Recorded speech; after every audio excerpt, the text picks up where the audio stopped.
જે દર વર્ષે લીલી પરિક્રમા યોજીએ છીએ એવી રીતે પરિક્રમાનું આયોજન આ વર્ષે કરી શકાશે નહીં.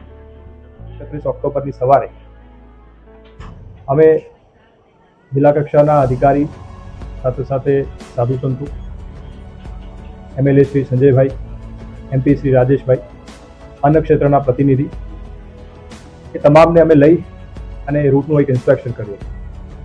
અને રૂટ ઇન્સ્પેક્શન દરમિયાન મેં જણાવ્યું એ હકીકત ત્યાં સર્વે જોઈ છે. એટલે આ પરિસ્થિતિમાં લોકોની સેફટી અને સિક્યુરિટી માટે રાજ્ય સરકાર, જિલ્લા વહીવટીતંત્ર કટિબદ્ધ છે. લોકોને કોઈ મુશ્કેલી ન સર્જે એટલા માટે એક સર્વગ્રાહી અને એક મૂલ્યાંકન કરી અને આપસી સહમતિથી, તમામની સહમતિ સાથે એવો એક નિર્ણય કરવામાં આવ્યો કે આપણે જે દર વર્ષે લીલી પરિક્રમા યોજીએ છીએ એવી રીતે પરિક્રમાનું આયોજન આ વર્ષે કરી શકાશે નહીં. પરંતુ રાજ્ય સરકાર અને જિલ્લા વહીવટીતંત્ર લીલી પરિક્રમાની આ જે વર્ષો જૂની પરંપરા છે, લોકોની જે ધાર્મિક આસ્થા છે એનું પણ સંપૂર્ણ સન્માન કરે છે.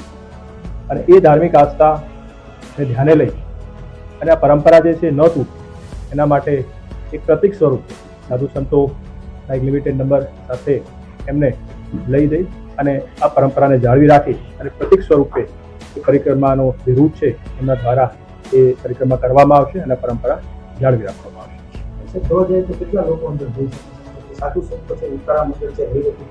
આમાં અત્યારે જે વાત કરી છે એ પ્રમાણે સાધુ સંતો જે છે એમને અમે જાણ કરી છે, એમના તરફથી અમને આના માટે જરૂરી વિગત આપશે. અને આ જે લિમિટેડ નંબર ઓફ પીપલ જે અંદર જશે એમાં અમારી પોલીસની ટીમ, ફોરેસ્ટની ટીમ, SDRF સાથે સાથે જે ડોલીવાલા પણ અમે અમુક મોકલશું અને કોઈને અને હેલ્થની ટીમ પણ એમાં રહેશે. એટલે એ લોકો જાય છે એમને પણ કોઈ પણ પ્રકારની તકલીફ ન થાય અને કોઈ ઇન્સિડન્ટ ન બને એ સમગ્ર રીતે વિચાર કરીને પૂરા પગલાં લઈ અને પછી જે એમની જે પ્રતિકાત્મક પરિક્રમા છે એ આપણે પૂરી કરાવશું. જે લોકો સર આવી ગયા છે, અત્યારે ઘણા બધા આવી ગયા છે, હજી આવે છે, એ લોકો જાણ નથી, તો એ લોકો માટે શું એ માટે એ છે કે પરિક્રમાનો રૂટ તો આપણે નહીં ખોલીએ, પરંતુ જે આવ્યા છે એ ભવનાથ વિસ્તારમાં ઉપરાંત ગિરનાર ઉપર જઈ અને દર્શન કરી શકે છે. અને તમે જાણો છો એમ પ્રકૃતિ અત્યારે 16 કલાએ ખીલી છે, તો ચોક્કસ કે આ પ્રકૃતિનો એ લોકો આવ્યા છે ચોક્કસ આનંદ માણી શકે તેમનું સ્વાગત છે. હવે આવતા વર્ષે આ અન્ય ક્ષેત્રો જે ભવનાથ ક્ષેત્રમાં એ બધા ચાલુ રહેશે. ભવનાથ ક્ષેત્રના અન્ય ક્ષેત્રો બાબતે એ લોકો નિર્ણય કરી શકે છે. બાકી અંદરના અન્ય ક્ષેત્રોમાં લગભગ 70 જેટલા અન્ય ક્ષેત્રોને મંજૂરી આપી હતી, પરંતુ હવે એમના એસોસિએશન તરફથી પણ જાહેરાત કરવામાં આવી છે એ લોકો પણ અંદર કોઈ અન્ય ક્ષેત્ર લગાવશે. ભવનાથ ક્ષેત્રમાં આપી છે મંજૂરી. ભવનાથ ક્ષેત્રમાં મંજૂરી આપી ઉદ્ઘાટન થાય છે.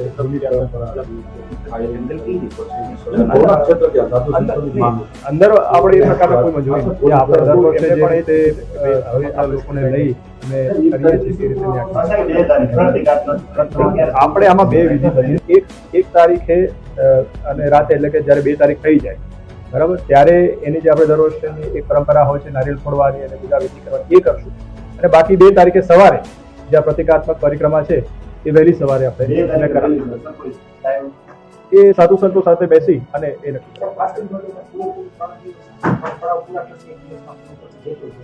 જે હવે ડિપેન્ડ ઓન ધેટ સ્પીડ અને એ ટીમ સાથે, પણ અમારી જેટલી પણ વ્યવસ્થા રહેશે એમની સાથે રહી અને પરિક્રમા પૂરી કરાવશે.